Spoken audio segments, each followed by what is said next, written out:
ಅದೇ ಕುಮಾರಸ್ವಾಮಿ ಅವರು ತಪ್ಪು ಮಾಡಿದ್ರು ಅಂತಾನೆ ಸರ್. ರಾಜಕೀಯದಲ್ಲಿ ತಪ್ಪು ಮಾಡಿದ್ರು ಅಂತ ಹೇಳ್ತಕ್ಕಂಥದ್ದಲ್ಲ. ಬಟ್ ಆದರೆ ಒಂದು ಸಾರಿ ನಾನು ಅವರು ಮಾತಾಡುವಾಗ ನಾನೇ ಯೋಗೇಶ್ವರನ್ನ ಕುಮಾರಸ್ವಾಮಿಯವ್ರ ಜೊತೆ ಕಾಂಟ್ಯಾಕ್ಟ್ ಮಾಡಿಸಿದ್ದು, ಮಾತಾಡೋಂಗೆ ಮಾಡಿದ್ದು ನಾನೇ. ಅದಾದಮೇಲೆ ಲೋಕಸಭಾ ಚುನಾವಣೆನೂ ಆಯಿತು, ಮಂಜುನಾಥ್ ಅವರು ಗೆದ್ದರು, ಕುಮಾರಸ್ವಾಮಿಯವರು ಇವರು ಭಾರಿ ಆನಂದವಾಗಿದ್ದರು. ಇಬ್ಬರು ದೋಸ್ತಿಗಳಾಗೇ ಇದ್ದರು, ಕುಮಾರಸ್ವಾಮಿ ಆ್ಯಂಡ್ ಯೋಗೇಶ್ವರ್ ಇಬ್ಬರು ಕೂಡ.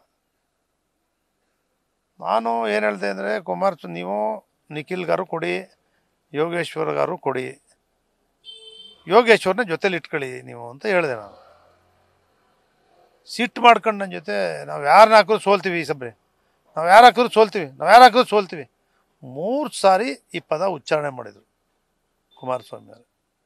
ನಂಗೆ ಗೊತ್ತಿಲ್ಲ ಅವತ್ತು ಹೇಳಿದ ಸತ್ಯ. ಆದರೂ ಕೂಡ ನಿಖಿಲ್ ಕುಮಾರಸ್ವಾಮಿ ಅವ್ರನ್ನೇ ಇವರು ಚುನಾವಣೆಗೆ ನಿಲ್ಲಿಸಿದ್ರು. ಅಂದ್ರೆ ಗೊತ್ತಿದ್ದು ಮಗನ ಭವಿಷ್ಯಕ್ಕೆ ಕೊಳ್ಳಿ ಇಟ್ರು ಅಂತಾನೆ ಸರ್ ನೀವು? ಅಲ್ಲ, ಅವ್ರು ನನ್ನ ಜೊತೆ ಹೇಳಿದ್ದು ನಿಜ, ನಾನು ಈ ಥರ ಹೇಳಿದ್ದು ನಿಜ. ನಿಖಿಲ್ಗಾರು ನಿಲ್ಲಿಸಿ, ಯೋಗೇಶ್ವರ ನಿಲ್ಲಿಸಿ, ಯೋಗೇಶ್ವರ ಜೊತೇಲಿ ಇಟ್ಕೊಳ್ಳಿ ನೀವು ಅಂತಕ್ಕಂಥ ಮತ್ತೆ ಹೇಳಿದ್ದೆ. ನಿಮ್ಮ ಮತ್ತೆ ಅವ್ರ ನಡುವೆ ಈ ಬಿರುಕಿಗೆ ಕಾರಣ ಇದೇ ವಿಚಾರನ ಸರ್? ಏನು ಬಿರುಕೇನು ಕಠಿಣವಾದ ಬಿರುಕೇನು ಆಗಿಲ್ಲ.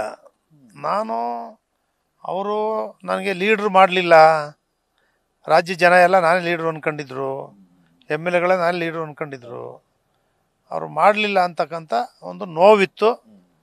ನನ್ನ ಪಾಡ ನಾನಿದ್ದೆ. ಆದರೂ ಕೂಡ ನಿಖಿಲ್ ಕುಮಾರಸ್ವಾಮಿಯವರು ಮೈಸೂರು ಬರ್ತಾ ಇದ್ದೀನಿ ಅಣ್ಣ, ನೀವು ಬರಬೇಕು ಮೀಟಿಂಗ್ಗೆ ಅಂಥೇಳಿ ಸುರೇಶ್ ಬಾಬು ಅವರು ಇಬ್ಬರು ಫೋನ್ ಮಾಡಿದರು. ಅವರಿಬ್ಬರು ಕೂಡ ಬಂದಿದ್ದರು. ನಾನು ಅಲ್ಲಿ ಹೋಗಿ ಭಾಗವಹಿಸಿದ್ದೆ. ಮೀಟಿಂಗಲ್ಲೂ ಕೂಡ ನಿಖಿಲ್ ಕರೆದೇಟಿ ಭಾಗಿಯಾನು ಕೂಡ ಆಗಿದ್ದೆ. ಸಭೆಯಲ್ಲೂ ಭಾಷಣ ಮಾಡಿದ್ದೆ. ಆ ಸಭೆಯಲ್ಲಿ ಸಾರಾ ಮಹೇಶ್ ಭಾಷಣ ಮಾಡುವಾಗ ಬಂದು ಹೇಳ್ತಾರೆ, ಎಲ್ಲರೂ ಇನ್ನು ಮುಂದೆ ಕುಮಾರಸ್ವಾಮಿ ಅವ್ರದ್ದೆಲ್ಲ HD ದೇವೇಗೌಡರದ್ದು ಇಲ್ಲ, ನಾನೇ B ಫಾರಮ್ ಕೊಡೋದು ಅಂತ ಸಭೆಯಲ್ಲಿ ಭಾಷಣ ಮಾಡ್ತಾರೆ. ಆಗ ನಿಖಿಲ್ ಕುಮಾರಸ್ವಾಮಿ ಅವರು ಬಂದು, ಇಲ್ಲ ಸಾರಾ ಮಹೇಶಣ್ಣ ದುಡುಕು ಮಾತಾಡಿದ್ದಾರೆ, ಕ್ಷಮಿಸಿ ಅಂತ ನಿಖಿಲ್ ಕುಮಾರಸ್ವಾಮಿ ಅವರು ಅದೇ ಸಭೆಯಲ್ಲಿ ಹೇಳ್ತಾರೆ.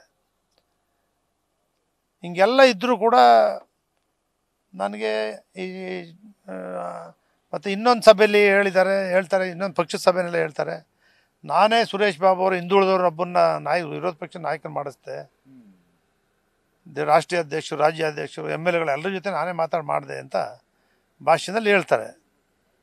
ಆಮೇಲೆ ನಾನು ಕೇಳಲಿಲ್ಲ ಇವರು GT ದೇವೇಗೌಡರು ಅಂತೇಳಿ. ನಾನು ಹೇಳ್ತೀನಿ, ವಿರೋಧ ಪಕ್ಷ ನಾಯಕನ ಆಯ್ಕೆ ಮಾಡೋರು ಅಲ್ಲಿ MLAಗಳು ಆಯ್ಕೆ ಮಾಡ್ತಕ್ಕಂಥವ್ರು. ಸೋತಿರೋರನ್ನ ನೀನು MLA ವಿರೋಧ ಪಕ್ಷ ನಾಯಕನ ಮಾಡು ಅಂತ ಯಾರು ಹೇಳ್ತಾರೆ? ಅಂದರೆ ಅಷ್ಟು ಪವರ್ಫುಲ್ಲು ನಾನು ಹೇಳದ್ದೇ ಆಗೋದು ಅಂತಕ್ಕಂಥದ್ದನ್ನು ತೋರಿಸಿದ್ದಾರೆ. B ಫಾರಮ್ ಕೊಡೋದು ನಾನೇ, ವಿರೋಧ ಪಕ್ಷದ ನಾಯಕರು ಮಾಡೋದು ನಾನೇ ಅನ್ನೋದನ್ನ ಅವರೇ ಖುದ್ದಾಗಿ ಹೇಳಿದ್ದಾರೆ. ಬೇರೆ ಯಾರೋ ಹೇಳ್ತಕ್ಕಂಥ ಮಾತುಗಳಲ್ಲ. ಅಂದ್ರೆ ಸಾರಾ ಮಹೇಶ್ ಅವರು ಈ ರೀತಿ ಹೇಳಿಕೆ ಕೊಟ್ಟಿದ್ದೆ ನಿಮಗೆ ಬೇಸರ ಆಗಿದೆ ಸರ್? ನನಗೆ ಬೇಸರ ಎಷ್ಟೋ ಬೇಸರ ಆಗಿದೆ. ಕೋಆಪರೇಟಿವ್ ಎಲೆಕ್ಷನಲ್ಲಿ ಪಕ್ಷದ ವಿರುದ್ಧವಾಗಿ ಕುಮಾರಸ್ವಾಮಿನೇ ಕರ್ಕೊಬಂದು ಇವರೇ ಮಾಡಿಸಿದ್ರು ವಿರುದ್ಧವಾಗಿ ಕ್ಯಾಂಪೈನು. ಹಾಗೇನು ಮುನ್ಸ್ಕಟ್ಕೊಂಡು ಇರಲಿಲ್ವೇ? ತಿರುಗಿ ಒಟ್ಟಾಗಲಿಲ್ವೇ? ಒಂದಾಗಲಿಲ್ವೇ? ನನಗೇನು ಮುನ್ಸಿಲ್ಲ. ಆದರೂ ಯಾವ ಕಾರಣಕ್ಕೂ ನನಗೊಬ್ಬರು ಕೂಡ ಕರೀಲಿಲ್ಲ. ನ್ಯೂಸ್ ಫಸ್ಟ್ ನಿರ್ಭೀತಿಯಿಂದ ನಿಮ್ಮ ಪರವಾಗಿ.